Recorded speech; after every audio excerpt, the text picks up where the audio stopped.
It's my absolute pleasure to facilitate this session this morning on communications and engagement in the climate emergency. I'd like to introduce our panellists in the order that they're going to speak. They may be familiar faces to many of you. Jane Morton is the convener of Darebin Climate Action Now.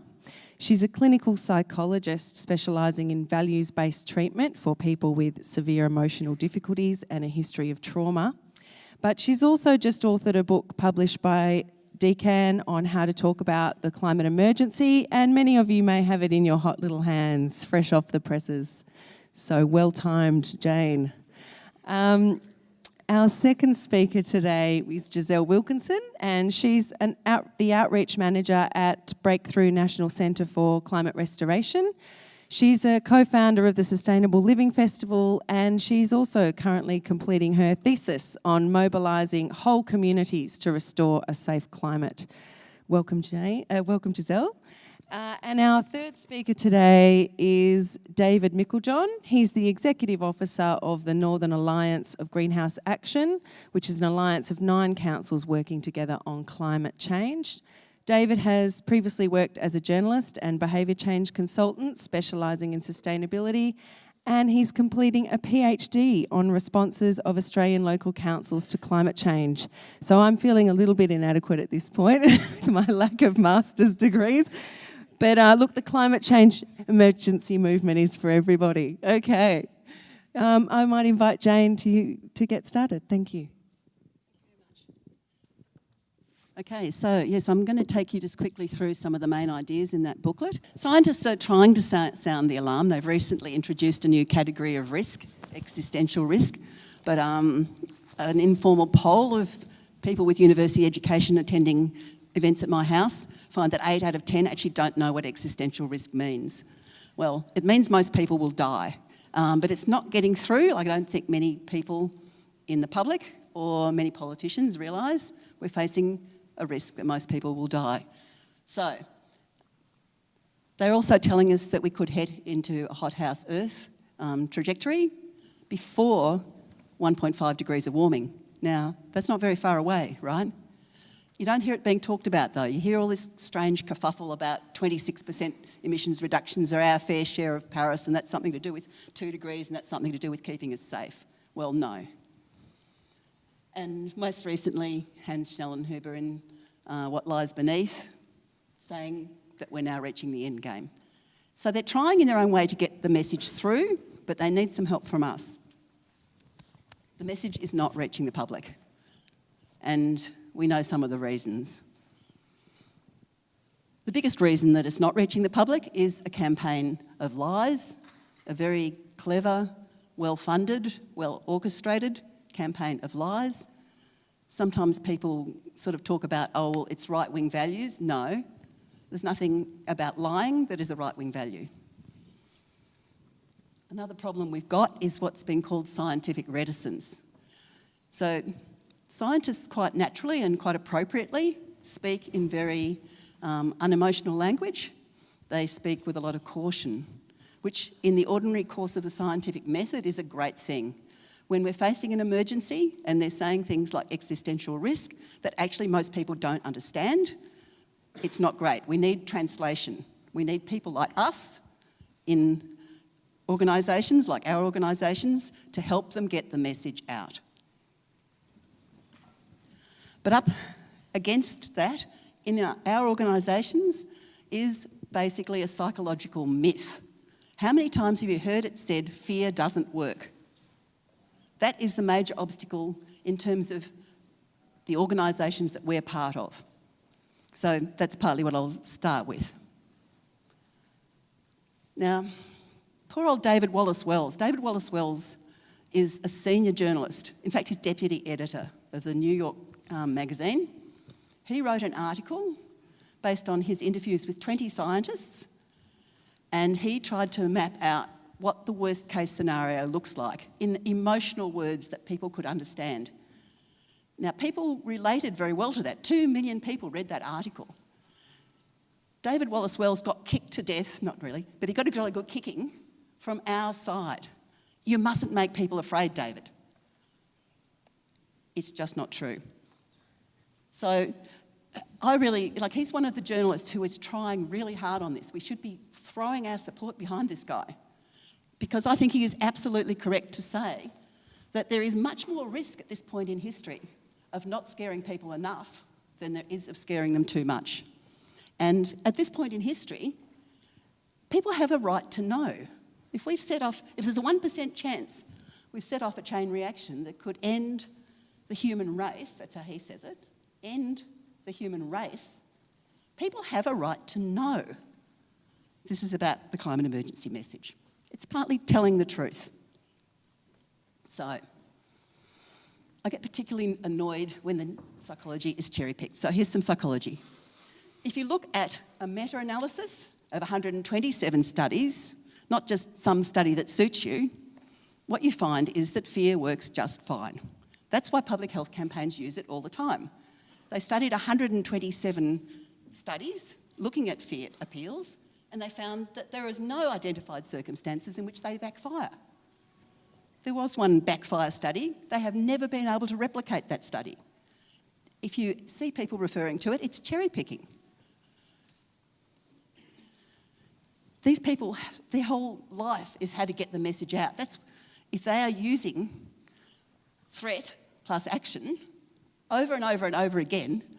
Why? Because it works. And you don't even see any research on this one. If a fire's approaching Geelong, what form does the message take? Fire is approaching Geelong, threat. This fire is so big that it's not appropriate to stay and defend your home. Leave by the southern road, the northern one's blocked. You don't see a whole lot of complicated research on this because no one would ever give an emergency message in any other way. Fear doesn't work? Well, what? No. We use it, like that, lock the gate. It's fear of damage to land, water and our future that motivates people to lock the gate. Now, what we need is activating emotions. So fear is one of those. Anger is another one. Public health campaigns can't use anger, right? They haven't got so much of a clear enemy or an opponent as we have. Anger is a great activating emotion, and pretty much every campaign on justice issues has used anger, activating emotions. What we don't need is deactivating emotions. We don't need personal guilt. People are doing the best they can. You know, if they drive their car to work from Melton because there's no public transport, we don't need to be pointing the finger at them going, you've got to get your personal emissions down. This is what big corporations do when they don't want us to exercise our citizen muscle. They want to keep us thinking like consumers. So when the waste industry didn't want restrictions on packaging in America, they helped fund the Keep America Beautiful campaign. Next thing we had Keep Australia Beautiful. It's all about your littering. If you didn't litter, we wouldn't have a waste problem. Well, no. If we had more regulation, we wouldn't have a waste problem. So we don't want to do our opponent's job for them by promoting individual guilt. Now, scientists are notorious for being very complicated in their message, and understandably so. We don't need to be. We need to learn from our opponents. 2-word slogans, 3-word slogans. They not only work, they actually are essential. And we do use them. This is the one we need now. This is what needs to be the overarching message that sums up the other 10 things I'm about to say. Climate emergency. We don't want to talk about climate change. When someone says climate change, what does it link to in your head? The climate is always changing. It's our opponent's meme. Why would you link to your opponent's meme? Climate emergency. Great victory today, first time headline in The Age using climate emergency. It's Paul Gilding. It's woohoo! How will people understand that it's an emergency if we never say the word emergency? But here it is, first time in The Age. It's been in The Guardian for a while. Sometimes we blame ourselves for not getting the message right, but we are not going to get emergency action until leaders lead. We're herd animals. We look up from grazing. We see if the leader is sensing danger. If not, we go back to grazing. I'm afraid that's how we are. So we need to acknowledge that. there's nothing more important that you can do than going to any leaders near you, giving them a copy of the booklet, sitting down and talking to them and saying, look, we've got to tell the truth. It's an emergency and only emergency action can fix it. Martin Ferguson dared us to go door knocking in Reservoir, as Clara has Darebin Climate Action now. He said, those people, they've got their asses hanging out of their pants and they will spit on you. Well, actually they didn't, because people in Reservoir, well, partly they're very trendy now, they weren't so much then, but they care about the same as everyone else. They want a safe climate future for their kids. They're worried about power bills, sure, but if it comes to a choice between getting lower power bills and frying the planet, they care about the planet, same as the rest of people who are not so stressed by money. So again, we don't have to worry about right-wing, left-wing values, because in the end, when it comes to an emergency, values are not the issue. Everyone wants survival. Everyone wants a safe climate future. We don't have to worry about gathering people in, because it's universal values. Okay, so we've spent the critical decade getting dragged down into the denier debate. It's happening, it's not happening, it's happening, it's not happening. We've been dragged into their framing. We don't have another 10 years to say, is it an emergency or not? We've got to get straight to what can we do? What does emergency action look like? And we don't have to be afraid of the debate with the people who say it's too late, because even if we're debating, is it too late or can we still act? At least it's down our end of the continuum. It's in our framing, emergency, not in their framing. Is it happening? Or is the climate always changing? Okay, so how do we do it? We want a high threat, high efficacy message. Here's some components of the threat. First of all, I think always say the Earth is too hot. Don't talk about 2 degrees. People have no idea that 2 degrees is serious. And yet they can look around and go, yeah, the Earth is already too hot. There's lots to show the Earth is already too hot. If the Earth is already too hot, it flows on to some other really important concepts like, do we have a remaining carbon budget? Well, no. If it's already too hot, how fast do we have to get to zero? Yesterday, as fast as we possibly can. If it's already too hot, we have to make it cooler. How can we do that? Drawdown. So, I think the reef did wake people up to the fact we're doing irreparable harm. That's important. It's not just this thing that's a little bit of this and a little bit of that. It's some stuff we might not be able to repair. We need to talk about tipping points and that we could get to a point where it's too late to act. You can talk about that in terms of a cliff, or Michael Mann is talking about it in terms of a minefield. Being in a minefield, we've got to back out before we blow one up. We've got to talk about humans as well as nature. We're already seeing, as David Spratt and Anne Dunlap have said in their Disaster Alley, we're already seeing the start of mass migrations and conflicts that are fed by climate change. Sorry, global warming, and the climate emergency. We've got to say this. People sometimes say, oh, it's national security framing, you can't use it. But it's part of telling the truth. It's the start of things that can get a lot worse. Now, what existential risk actually means is billions could die and human civilization could collapse. We've got to start saying that. This is Professor Kevin Anderson. He's been saying it since 2009, like he has been trying. But have we been helping? Not so much. Well, some. Okay, now, this is very scary and very depressing threat stuff. We need proportionate solutions. It's got to be the other half of the message really strong as well. And the first bit is part of the message that's often not talked about. It's a psychological change. If we're going to have emergency action, we've got to get into an emergency state of mind. It brings out the best in people as long as you've got a plan, working together for the greater good. We've got to tell people that it's not just 100% renewables and leave coal and the gas in the ground. We've got to change everything simultaneously. It's a whole of society mobilisation of a scale never before seen in peacetime. Yes, of course, we need to get to zero emissions at emergency speed. We sort of know about that bit a bit more, but we actually also need to start massive drawdown at emergency speed. We've got to stop talking about offsets. It's not offsets, it's drawdown. It's zero plus drawdown. Now, the good thing is if we really hurry on zero emissions, there's still some chance, according to James Hansen, that we can do the drawdown task just by restoring our forests, restoring our wetlands, restoring our farmlands, fixing the soil. Like win-win-win solutions. If we hurry, if not, we'll have forests, farms, all sorts of parts of our nature giving off emissions, turning from a sink to a source. We've got to hurry.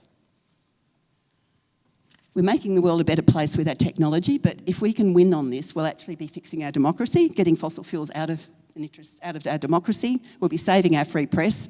We'll be educating girls in developing countries. There's lots of other win solutions. Plus, developing a great sense of community and community power. The change in political mentality is one of the big pluses. 1 minute, Jane. Yep, I can do it. Okay, so part of the solution story that we haven't focused on a lot is that there are big changes happening fast around the world. These lovely young people are Podemos. It's a political party that came from nothing to really quite a bit of power in Spain in a very short period of time. If we speak the truth, if we have a strong and courageous message, young people will mobilise. And that's one of the things that tips things, like Paul Gilding was saying. We don't know quite when, but if we lay the ground, things will tip. And we're actually the 99%. Like the vast majority want a safe climate future. If people knew how serious it was, it would definitely be 99%. So we need to drop these misleading messages, stop talking about 2 degrees, stop talking about a carbon budget, stop talking about leave 80% of coal and gas in the ground. What, 80%? No, or don't say it's the new normal. Unfortunately, it's the start of a lot worse if we keep going. And don't say things like stop Adani to save the reef. It's just not true. We've got to do zero plus drawdown to have any chance of saving the reef. So that's the 5 threat messages. That's the 5 solutions messages. And we really need you to be part of that solution. Like the first thing is people have got to be able to say this out straight, out loud. We need you to help. So I'm very keen to come and talk to your groups if you want. And at this point, I think we need hope, but in some ways we need courage and determination even more. You know, often people do take action even when success is not assured. We just got to do everything we can. Okay. Thanks, Jane.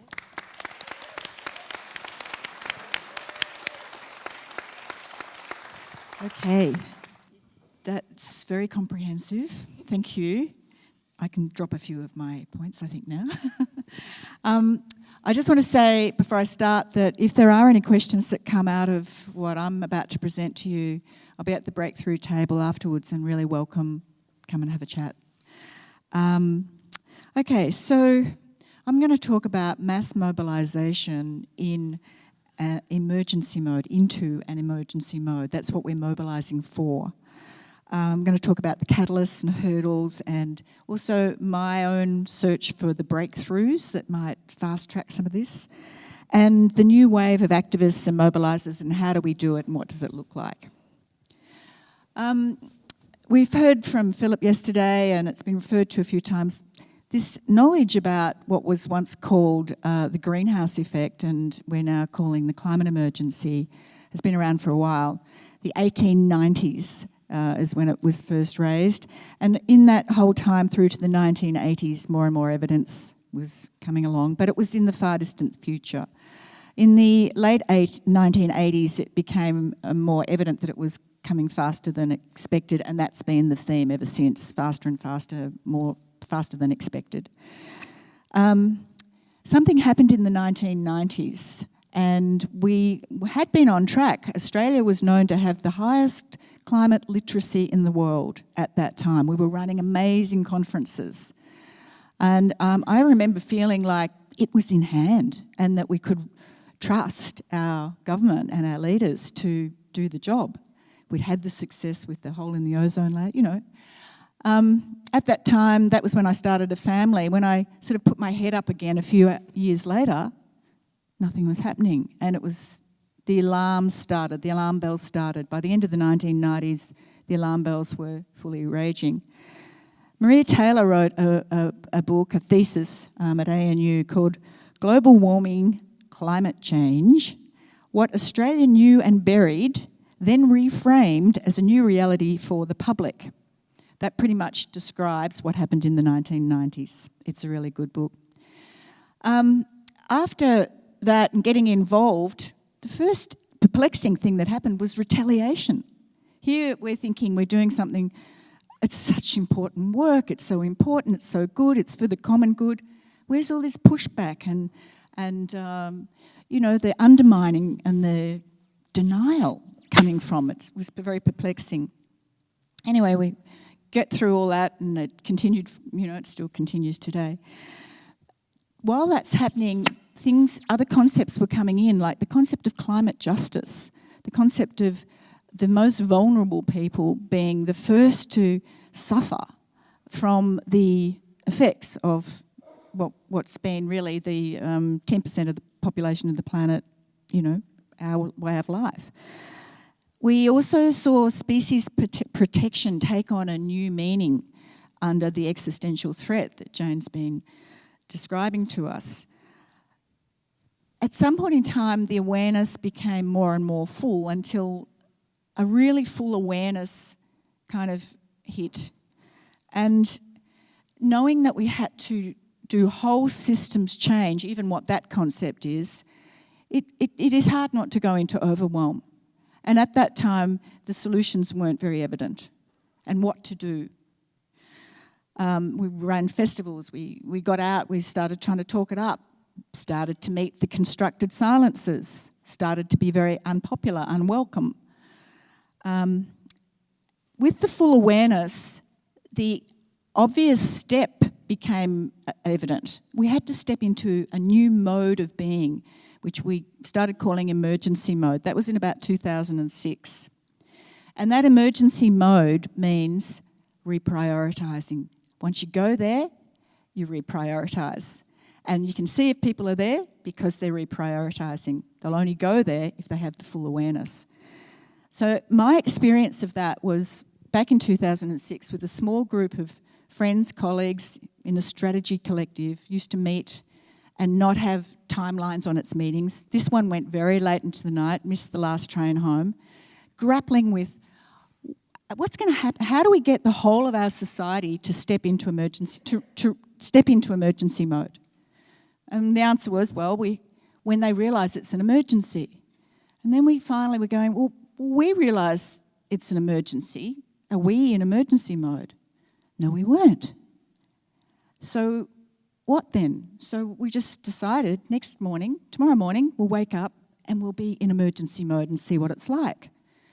So my experience of that was I woke up, same thing, everything's the same. Go through my day, same sort of day, everything's the same. But it wasn't. It was being evaluated, re-evaluated. Everything was being re-evaluated through the lens of emergency mode. And the first thing I noticed was actually a sense of liberation, because a lot of things became a lot less relevant. I'd been carrying a lot of campaigns and causes and concerns and worries and everything, it was so broad, so many problems to fix. I'm a solutions person. I was in total overload. But when I put myself in emergency mode, it became very clear that there was an overarching problem that until we fix that, we're not going to be able to fix all these other ones anyway. So dealing with global warming became my central focus, and that was very helpful.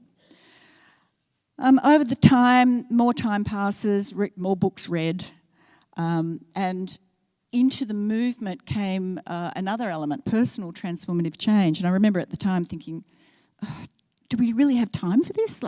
Is this indulgent? And I didn't want to go there, but I ended up having my own personal transformative change. And in hindsight, what happened was I'd been using courage as my modus operandi. I was standing up in front of audiences. It was terrifying. I don't think anybody really enjoys public speaking. But I was steeling myself to do it. Someone has to do this. I did all sorts of things. I bought a little electric scooter. Got terrified in the traffic, that didn't work. But I tried a lot of things, and I was using a lot of courage and talking to anybody about it. I started doing what I called looking the tiger in the eye, which was sort of a reflective thing of understanding with the full awareness what 2 degrees, 3 degrees, 4 degrees, 5 degrees, 6 degrees actually meant. And there's a book called 6 Degrees, which brings it right home. And looking the tiger in the eye was immobilizing. It was, it was terrifying. And I realized, though, that I was still here. And so I could go back and go and check, is that still there? Is that tiger, is that threat still there? Yeah, it's still there, but I'm still here too. And I could create a little space between myself and the terror to begin to operate again. So I worked through it, and I think that's an important part. Most of the most dedicated, probably overcommitted activists that I know have had some sort of experience on that level. It's a visceral experience.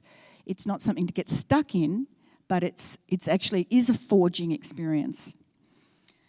I also learnt the difference between despair and grief. I hadn't realised. Grief you can take into your day, you can walk through with that.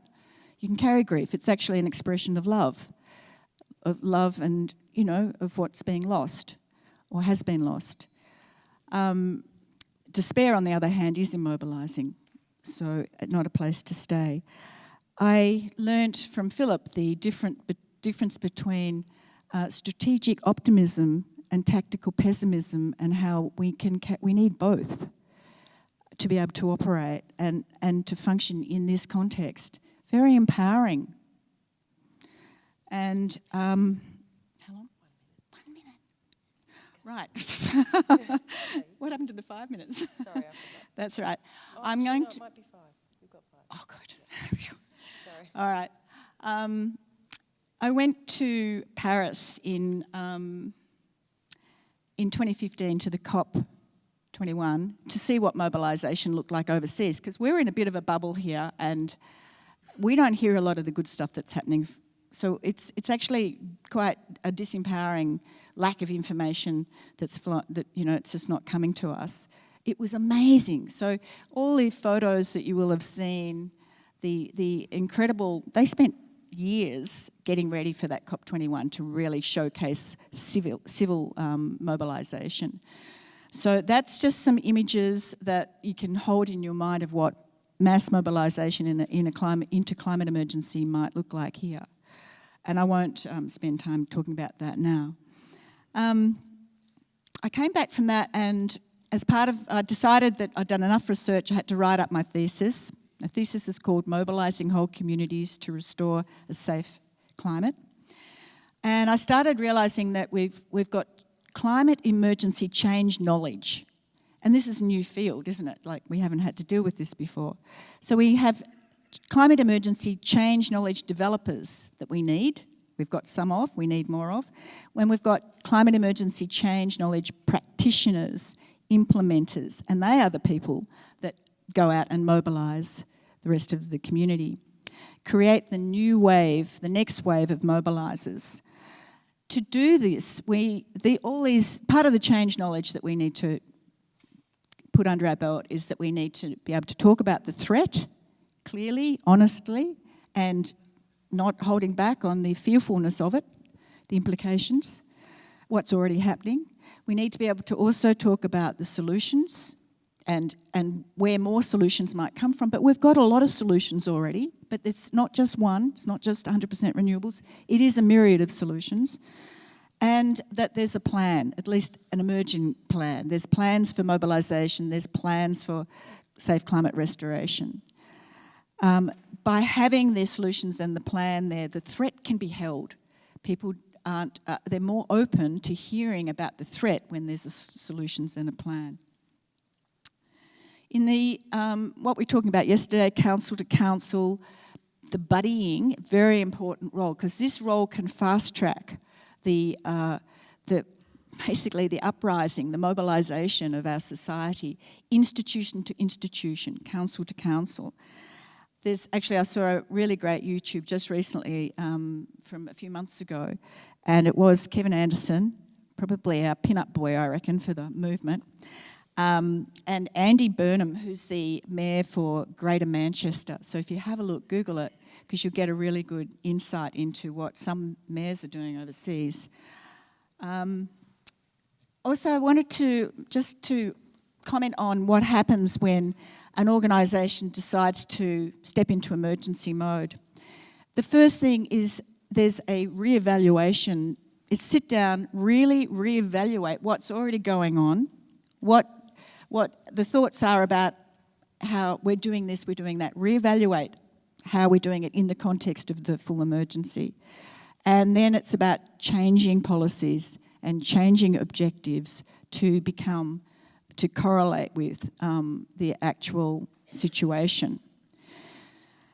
Part of the mobilisation is about vision, a vision of a zero emissions world, and lots of other aspects to that vision. This does require imagination. It's been an area I think the movement's been probably lacking, as the detail around vision. And we've had our imaginations, shut down with a lot of things, television, all sorts of things. So we have to reactivate it. So we really need workshops that really get us into our imagination, unleash the imagination for the future that we want to create together. Okay. Capability messaging, I'm just going to dot point this now. Capability messaging is important. New dispersed leadership. Supermajority. Radical solutions, physical rebuild. Now, I just want to say that there are hurdles. So until we are aware of what the hurdles are, we're not going to be able to be effective mobilisers. There's not enough of us. We need to build the next wave. Now, I've got some hurdles here, which I did print off, and I was going to mention just a couple to you, but I'll just see if I can find them.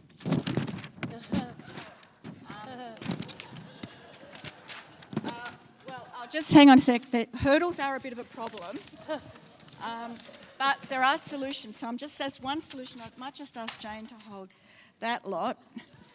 And David, could you hold that lot? Maddie, maybe you can hold that lot. Yep. And I'll just hold a few. And so there's a few hurdles to deal with. One of the big ones is self-blocking. I can't emphasise it enough. It is the thing that we all do, and it is where negative self-talk comes in. It's where the misuse of words come in. If you say something is intractable, end of conversation. It's a self-fulfilling prophecy. So when we use words, we have to be so careful about what we're saying. We tend to oversimplify. That's not helpful. There's a whole lot of work being done on this. There's an educative activist framework that's forming out of this, which is actually resolving or dismantling or, vaporising some of these hurdles. This isn't the full list, by the way, and I'm sure you could all add more, but this is part of our job as mobilisers to wrap our heads around this. This is where all the wins are as well. Thanks. Thanks, Giselle. Yeah. Is that working? Okay. I'm going to try and talk a little bit about how we think about climate change as an issue, and in particular as a policy problem, and therefore as a social problem that we need to address. This came out of a piece of work that I did years ago. I used to be a behaviour change consultant, as Madeline said, and we were asked by the Victorian State Government to look at a whole range of behaviour change programs. This was back in 2007-8, of sustainability programs that the Victorian Government had funded to the tune of around $3 million across the state, delivered by local groups, local governments, by private organisations, by NGOs and so on. And we basically found that hardly any worked. Very few had done any evaluation. And the thing that was kind of shocking to us as behaviour change consultancy was that they were all using a model which was very outdated. We were doing a lot of health behaviour change, and we found that a lot of environmental organisations and councils and NGOs and so on were using a model which was pretty much what they call an information gap. You lack information about climate change or this particular issue. I give you the information, you act on it. And health and behavioural economics had moved on, and this was still using a message or an approach which was more typical about 20, 30 years ago. So this coincided with a nice downturn in the economy, in which our office in Melbourne was shut. So I thought, I'm going to go and do a PhD on this and see if I can answer that question. Turn it into a dark cloud into a silver lining. And one of the ways we think about climate change is to think about it as a particular kind of problem. And we have different types of problems when we think about policy problems or social problems. If we have, the first example is what we call tame problems. Tame problems are things like we're building a new housing estate. How are we going to deal with sewage and water delivery to there? Well, we build pipes. That's a tame problem. We know how to do it, and we know how many pipes we need to build, and what engineering needs to take place to deliver that. Then we developed in the 1960s more difficult problems called wicked problems. And wicked problems were things like we want to end poverty in society, or we want to reduce obesity in society. These are problems that have no natural stopping point, and they have a number of complexities that make them very difficult to measure and very difficult to tackle. And then in the early 2000s, or aughts, the concept of super wicked problems, which was specific to climate change, was developed at Yale University. And it really builds on this idea of wicked problems, which are sort of very difficult and complex, with 4 additional complexity factors. The first is we have a limited time to respond, as we've heard about today. And that also is in relation to scale. It's a very big problem, and therefore it makes it difficult for us to think about this in terms of that limited time. And as David Spratt talked about yesterday in terms of the science around this, it's not only a limited time of, we've got to do this by 2030, it's that limited time is actually coming towards us as well, at the same time as we're advancing towards that. As individuals, we tend to discount future benefits. So it's very difficult for us as individuals, as humans, to be able to say, we're going to get this particular benefit in 10 years' time, 30 years' time, or 50 years' time, when we may not be around. We discount the benefits that accrue not only to our future selves, but also to future generations that that may be our children or our grandchildren. We even discount those benefits, and we certainly do discount benefits that accrue to other people. So it makes it hard for us to think about policy solutions for this, that come up with this, that where these benefits are going to accrue to other people in the future. The third part is that it's a problem which has been caused by us, and therefore it's difficult for us to get out of ourselves and to step away and think of ourselves as not as individuals which have caused this, but also as individuals that need to come up with a solution. That's a hard thing for policymakers to come up with. And, the fourth one is weak central governance. All governments around the world have been plagued by this. I think we were counting earlier, we think it's 6 or 7 prime ministers Australia's gone through that have failed to deal with this issue and have suffered the consequences. So weak central governance is an issue. The other thing to think about this is that if you think about these particular problems, they sort of split into 2 areas. One are behavioural, in terms of who we're engaging with and what we're asking people to do. And the second part is a governance question. So it's not just an issue for governments or for NGOs or whoever we're asking people, whoever it is that's us that's asking people to do things, it's got to be thinking about what we do as well as part of that. Fortunately, the people at Yale who came up with this also came up with the solutions.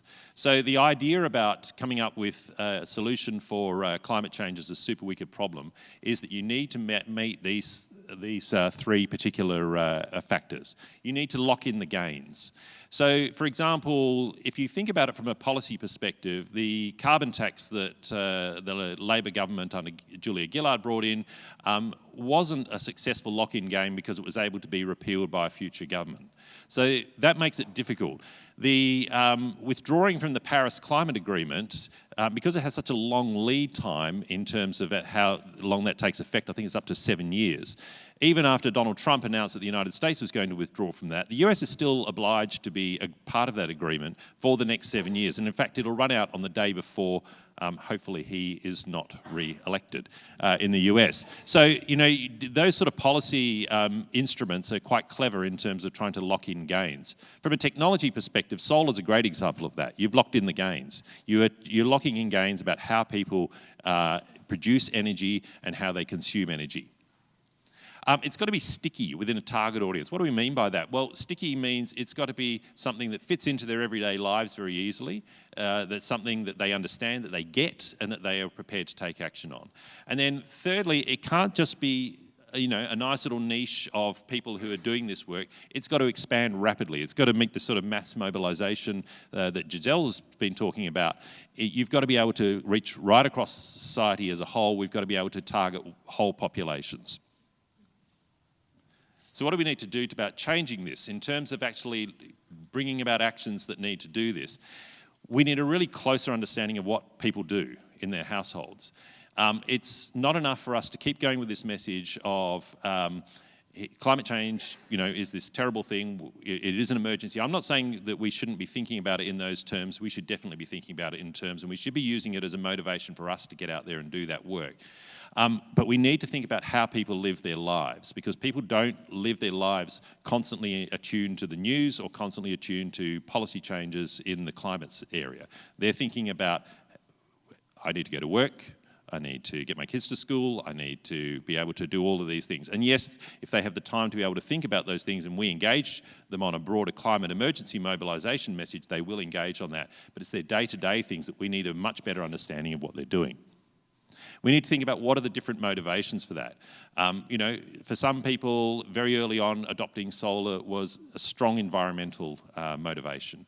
Now it's much more a financial motivation, people wanting to reduce their bills. But there's also strong motivations around social norming. People often will adopt something like solar because they saw their neighbours do it or a friend of theirs did it as well. So how do we build off that? How do we build off that social network that's been caused or that's been created around that particular action?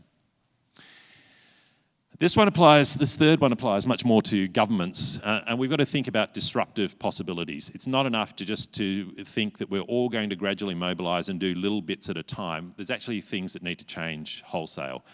One of the things that we've done at NAGA, for example, is we did a study last year, and we've just applied for state government funding and sort of got it, to do a study looking at should local government become an electricity retailer. Because we don't think that the retail market is ever going to change. And that's a disruptive action that we would take to do that. But I think it's actually something that we actually need to think seriously about. And this is what I mean, it needs to go beyond us just talking with lots of different households and individuals. We need to think about, okay, as a mass mobilisation movement, what are those disruptive actions that we're going to take? And who are the people who are blockers that we talked about, and how do we get rid of them? Sorry, we can't accommodate them, we can't necessarily work with them. There are some points you're just going to have to say, you're out of business. The last one, which is a governance one, is assuring alignment across council. And what I mean by that is that you'll often get different parts of council working not in opposition to each other, but not in perfect alignment. If, for example, Darebin is going to take the idea of a climate emergency quite seriously, then all parts of council need to think about that and think about what's their role in that.